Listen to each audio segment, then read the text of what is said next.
Mambo vipi? Naitwa Zeysha na hii ni True Story ya Talanta za Zeysha. Ni historia za kweli kabisa za maisha ya watu, na leo tunaanza na historia nzuri, itakufurahisha, itakuhuzunisha, itakufunza mengi zaidi. Kabla sijaendelea mbele, usiache kusubscribe katika chaneli ya Nia TZ, kulike, kucomment na kushare ili iwafikie wengine waweze kujifunza na kutafakari juu ya maisha ya sasa yalivyo.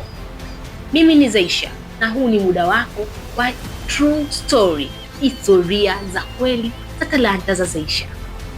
Baki nami.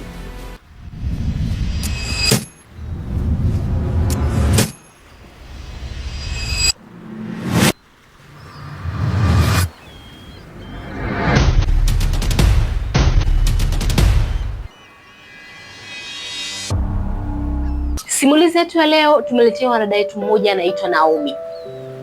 Naomi ndio anatueleza simulizi hii ili mpate kuelewa. Naomi anasema, Naomi yeye ni mama wa mtoto mmoja na yeye ni mfanyakazi wa benki na mume wake pia ni mfanyakazi wa serikalini. Mume wake kazi zake mara nyingi huwa anasafiri, anaweza kukaa miezi miwili, mwezi akarudi. Yeye Naomi anafanya kazi benki, kama unavyojua ni mhasibu wa benki, na mtoto wake anasoma. Naomi alikuwa anasumbuliwa sana kupata msichana wa kazi. Rafiki yake akamletea msichana wa kazi mzuri sana, ambaye ili amsaidie kukaa na mtoto ili yeye aweze kuendelea kufanya kazi. Naomi anasema, hapo nimehangaika na wasichana wa kazi tangu mwanangu ana miezi mitatu. Akija mdada akai, mtu akikaa baada ya muda mfupi na hivi yuko huru, mimi mara nyingi sishindi, anafanya anachojua, tuko CCTV kamera ndani hivyo. Kwa hiyo katika kuhangaika ndio akapata msichana wa kazi ambaye sitamsahau. Naomi anasema hata msahau msichana wa kazi, alikuwa akichapa kazi sana. Msichana huyo alikuwa anaitwa Sara. Sara yeye kazi yake ilikuwa ni kumhudumia mtoto, na getini mlinzi kazi yake ni kuhudumia bustani na kulinda. Kwa hiyo jumla alikuwa na wafanyakazi wawili, mfanyakazi wa getini na mfanyakazi wa ndani. Naomi bado anapongeza, anasema kwamba alikaa na Sara kwa muda wa miaka 5, ambaye alimzoea sana Sara na mtoto pia alimpenda sana Sara. Ni mchapa kazi, ni mtu ambaye anajua majukumu yake, mpaka mwanaye yuko primary na anamwamini kwa kiasi kikubwa, kwa sababu ni mdada wa muda mrefu na mwaminifu, ni mcha Mungu. Huku nyuma Sara alikuwa akisumbuliwa sana na mlinzi. Mlinzi alikuwa akimsumbua Sara, akimtaka kimahusiano, yani kimapenzi, lakini Sara alikuwa hamtaki, na Sara alikuwa anaogopa kumwambia bosi kwamba atamharibia yule mlinzi. Kwa hiyo kumwambia bosi alikuwa hanaogopa. Kwa yule mlinzi kila akimtongoza yeye hataki. Siku moja Sara alikuwa akipiga deki. Katika kupiga deki, najua tena nyumba za marumaru, toka nje anapiga deki, yani kibaraza cha kwa nje, yani kwa garden. Kupiga deki, mwamba akaona ile issue. Muda huo unajua ukinama kwa unapiga deki, kama umevaa shati ambayo ya kupanda inapanda, kiuno kinakuwa wazi. Mwamba alipoona kiuno alichanganyikiwa sana, ikabidi akili yake yote ikamjia tu kwamba amlazimishe Sara atembee naye. Kumbuka muda mrefu alikuwa anamsumbua, lakini Sara hakuwahi kusema. Siku hiyo ndo akaona hii ndo siku yenyewe, yaani nikikosa leo sio kweli. Katika kumshika kiuno, Sara akashtuka. Ukishikwa kiuno lazima ushuke, yaani ukishikwa tu mwili kiufupi. Kwa hiyo zile purukushani za huku na huku, akajikuta Sara amempushi, ameanguka chini kwenye tiles ambazo alikuwa anapiga deki bado mbichi. Kupiga chini, kapigiza chini, damu. Mwamba kumwangalia mtu, damu kichwani zinatoka, kumwangalia wa baridi, kachanganyikiwa, hajui afanyeje. Kila akiingia ndani akitoka haelewi. Kaka yule mlinzi alikuwa anajuta. Kwa nini amemlazimisha? Kwa nini imekuwa vile? Katika harakati za kufanya afanyeje, ikabidi amchukue Sara, aingie chumbani kwake, achukue shuka, amvilingite, amweke pembeni, akasafisha ndani, akakaa bado akili haelewi afanyeje. Asubuhi hiyo kila akiingia akitoka mpaka mchana, kaona ikamjia akili kwamba akachimbe shimo amfukie. Mwamba akaenda kwenye garden, akachimba shimo refu, akamfukia, akatengeneza maua vizuri, pakawa pazuri kabisa. Akakaa akasema nifanyeje? Akili kamjia aende ndani kwa bosi.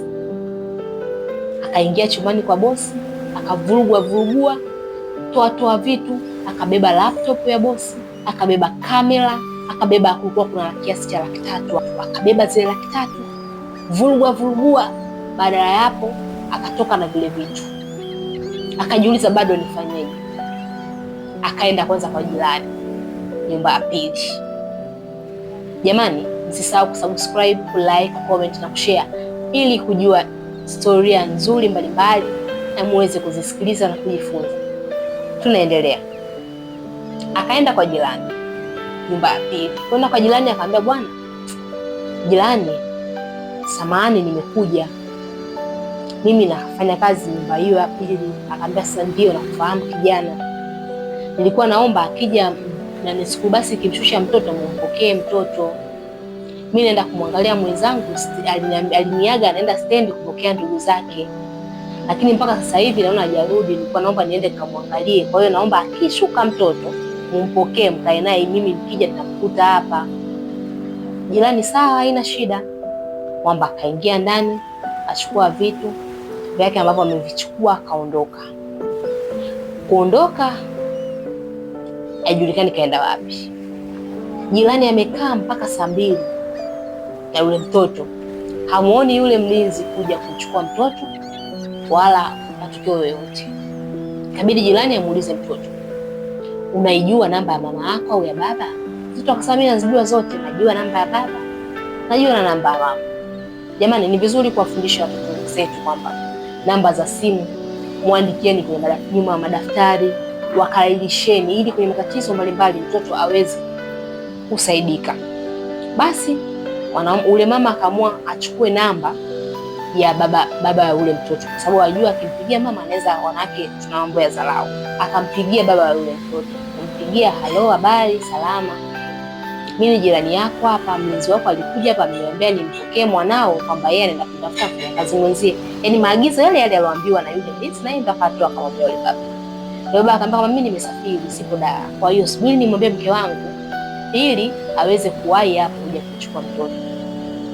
Basi baba akampigia mke wake akasema kwamba yuko njiani anarudi, anakaribia kufika nyumbani. Alipofika akaenda kumpitia mwanae. Alipofika nyumbani, cha kwanza akaenda chumbani kwake. Kufika chumbani naona kumevurugwa, yani chumba hakieleweki. Kuangalia laptop hamna, kamera hakuna, baadhi ya vitu vyake muhimu, switch chain za dhahabu, pete nini, hakuna, havipo ndani. Akili haimpi hivi vitu, kwa maana amechukua Sara. Basi akaweka vitu vyake sawa, akampigia simu mume wake kumuelezea. Mume mtu akasema, basi msikilizie upigana kama atarudi ili tujue jinsi gani tunamuuliza. Kweli saa 3 saa 4 ile tulipigana, karudi. Kurudi akafika pale akaulizwa, vipi, umetoka wapi? Akasema, mimi Sara aliniaga naenda kufuata ndugu zake kituoni. Kwa mimi nilipoona kimya nikaamua bwana nikamfuate. Akaulizwa, Sara alipotoka alitoka na nini? Au alibeba mfuko? Uliona kabeba mfuko au begi? Akasema, mimi sijamwona alipotoka. Mimi tu alikuja kuniaga, kumdao nilikuwa garden, akaondoka. Kwa hiyo mimi sikumwangalia amebeba nini. Basi ikabidi waanze mchakato wa kumtafuta. Siku ya kwanza wakahangaika hawajampata. Siku ya pili hivyo ikabidi awape taarifa ndugu zake kama amefika nyumbani au la. Ndugu zake wanasema hajafika, lakini kinachomshangaza bosi ni kwamba Sara ni mfanyakazi wake wa muda mrefu, karibia miaka 5, na Sara alikuwa anampa hela zake amwekee. Bosi kuna sehemu alikuwa anamhifadhia na alikuwa anamwambia na Sara hiyo sehemu anaifahamu, ambazo kiasi cha hela kilikuwa kama milioni 2, zote ni za Sara. Ile hela ambayo 300,000 ambayo imechukuliwa, ile hela ni hela ya matumizi ya mboga ya nyumbani tu. Sasa chokuwa ajiuliza kwa nini Sara asichukue hela zake kule, akaacha hela zake akabeba 300,000 na vitu vyangu hivi vingine. Akili kawa haimpi. Akamwambia mume wake, mimi mbona Sara hela zake kaziacha milioni 2 lakini hajazichukua, lakini amechukua vitu vingine, yani mbona mimi afu mbona tabia hiyo mbona hakuwa nayo? Hapana, kuna kitu hakiko sawa. Bado akili na sukuti haielewi. Basi ikabidi waende polisi. Kwenda polisi, kesi ikaanza uchunguzi. Yule kijana akachukuliwa kutoka polisi, kubanwa, hajasema kitu, pigwa na wewe. Hamna kitu ambacho anaelezea. Anasema mimi sijui. Basi kuangalia kwenye CCTV kamera labda wataona kitu. CCTV kamera maana yake ilikuwa ni ya ndani. Kuangalia labda sebeni pale nini, hawaoni kitu. Ule mlinzi alichokifanya anajua yeye. Basi ikabidi waachane na hiyo kesi. Ndugu wakaamua tu wazike mwili, wafanye msiba, wazike tu nguo basi. Kwa hiyo wakashukuru Mungu kama atarudi. Ndugu akaambiwa atarudi, haya hajarudi sawa. Miaka ikaenda. Mwaka mmoja mlinzi yuko pale pale anafanya kazi. Baada ya mwaka mmoja yule mlinzi akataka kuanza kujitegemea, kwamba aachane na kazi tena ya ulinzi, afanye kazi zake binafsi zingine. Kwa hiyo alipomwambia bosi akamwambia sawa, haina shida. Akampa kiasi ambacho alichokuwa anamhifadhia, akaondoka. Lakini bosi akawa na mashaka naye, akasema hata muda bitu ufuatilia, agiza watu wafuatilie. Ule kijana bwana alihamia sehemu moja ni Mexico. Kuhamia akawa anafanya biashara zake za kuuza yaani urembo mafifi, ule uwanja, sijui piko, sijui nini vioo, vitu kama hivyo alikuwa anauza ule kijana. Katika kuuza hivyo vitu akamfuatilia, akitoka barabarani na kufungua hicho kibanda chake, anaenda zake nyumbani. Akitoka barabarani anaenda zake nyumbani.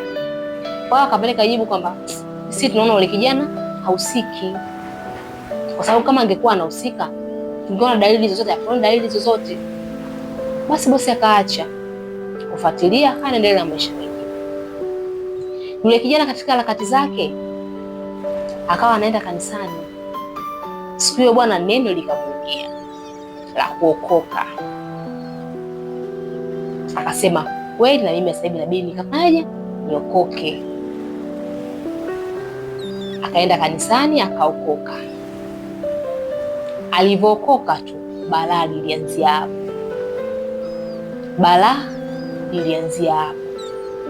Kabla hujaendelea na story jamani, usisahau kulike, kushare, kusubscribe, kucomment katika channel yetu ya Nia TZ. Pia msiache kunifollow TikTok, natumia official Zaisha, Instagram natumia official Zaisha1, Facebook natumia Zaisha. Basi alivookoka, ukiokoka unajua tena umemrudia Mungu, lakini hakusema ile siri. Lakini kuokoka ndio ilikuwa kama chanzo cha tatizo lake. Akawa kila akifika kanisani akianza kuomba, Sara anamjia, anamwambia sema ukweli, waambie ukweli. Yule jamaa sio kweli. Kila akianza kuomba, kila siku akifika kanisani, Sara anamjia, anamwambia waambie ukweli, nini chanzo. Yule kijana kila kisukuti, wiki ya kwanza, wiki ya pili, bado mtu anamjia, naambia waambie ukweli.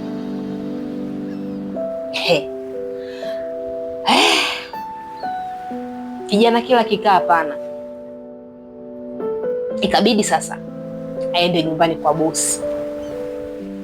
Kufika kwa bosi hakumkuta bosi. kugonga mlango kimya. Ikabidi aende kwa yule jirani ambaye siku ya kwanza alimwachia maagizo ampokee mtoto, kama mnakumbuka. Akamwelezea tukio jinsi lilivyokuwa. Bwana, bali salama, mimi nimefika hapa, nimekuja kueleza tu kwamba ukweli. Muuliza, ukweli upi? Unanikumbuka? Akamwambia ndio nakukumbuka, sio ulikuwa unafanya kazi nyumba pili hapa? Akamwambia ndio mimi.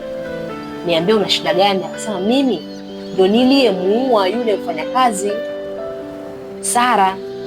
Jirani anambia wewe uko sawa kweli? Ana mimi niko sawa, ndio mimi ndiye niliyemuua Sara. Akamuuliza uko timamu? Akamwambia mimi ndio naongea kwa na akili zangu timamu, mimi ndio nilomuua Sara na nimemfukia mule ndani. Ikabidi jirani ampigie simu yule jirani yake, akamwambia nakuomba nyumbani kwako, njoo kuna matatizo sasa hivi uje haraka. Yule bwana akamwambia mimi siwezi nikatoka kazini ghafla hivyo nikaja tu nyumbani direct, niambie kuna nini? Akamwambia mimi nakuomba, ili tatizo ni la kuzungumzia nyumbani na sasa hivi utoke kazini uje. Akamwambia mimi siwezi kutoka kazini sasa hivi ambao sio muda wa kutoka, kuna nini? Akamwambia subiri nikwambie tu kweli, yule kijana wako ambaye alikuwa anafanya kazi zamani mlinzi amekuja, anasema kwamba yeye ndo aliomuua yule binti ambaye kapotea Sara. Bosi akasema ndo alivyosema? Ndivyo alivyosema. Akamwambia basi pigia simu polisi waje haraka. Kweli jirani akapigia simu polisi wakaja pale wakamchukua yule kijana. Kumchukua akampeleka polisi, akaujiwa akasema ndio mimi ndio nimemuua. Wakaona hata hii jambo sio kweli. Wakamchukua wakampeleka hospitali, wakampima akili, yuko timamu. Ila jamani, damu ya